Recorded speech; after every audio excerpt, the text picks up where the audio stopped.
Eu estou de volta conversando com o Ederson Viana e nós estamos falando das novas normativas do imposto de renda, das novas alíquotas que vão incidir sobre as vendas do seu bem. E mais uma vez a gente fica pasmo porque já estão escalpelando o povo brasileiro. O Ederson Viana, diante disso tudo, que nós vamos pagar quase um quarto daquilo que a gente vende, dependendo do valor, qual é o impacto no agronegócio? O impacto no agronegócio, Antônio, é justamente porque o agronegócio ele possibilita um grande ganho de capital acima de 5 milhões.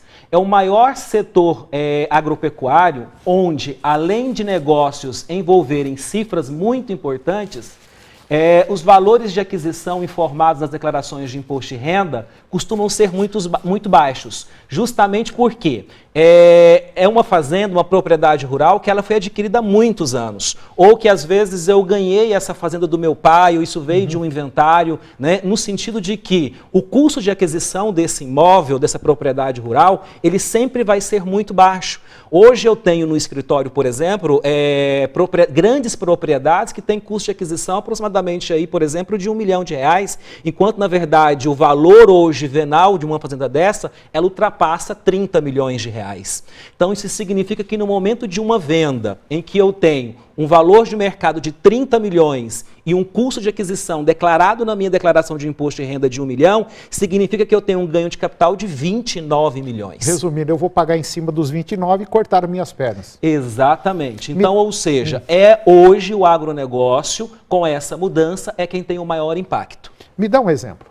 Ok, vamos pegar um exemplo simples de uma transação de uma venda de uma fazenda. Vamos imaginar que nós temos um ganho de capital de 35 milhões. Se fosse no ano passado essa mesma venda, nós teríamos o seguinte, olha, realizada em 2016, se pagaria uma alíquota de 15%, que resultaria em um imposto de 5.250.000 de imposto que eu teria que pagar.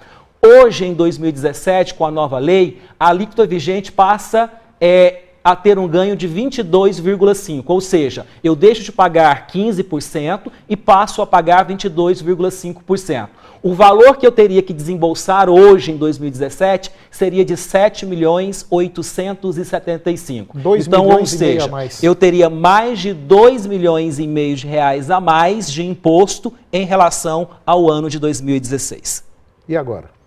E agora, Antônio, nós temos que voltar àquele assunto que nós estamos falando aqui no programa já há bastante tempo, a questão do planejamento tributário e do planejamento sucessório. O empresário rural precisa se atentar a isso no sentido de que eu preciso valorizar esse imóvel, eu tenho que levar esse imóvel a um valor que seja realmente real e para isso eu preciso, de fato, buscar o que a legislação hoje me permite, que é, através do planejamento tributário e do planejamento sucessório, fazer com que o valor real da minha propriedade rural, ele de fato reflita na minha declaração de imposto de renda. O Ederson, a gente podia na próxima semana voltar a falar sobre isso e esclarecer bem para você que é produtor rural, que pense 2 vezes antes de vender, porque senão você está, desculpe, ferrado.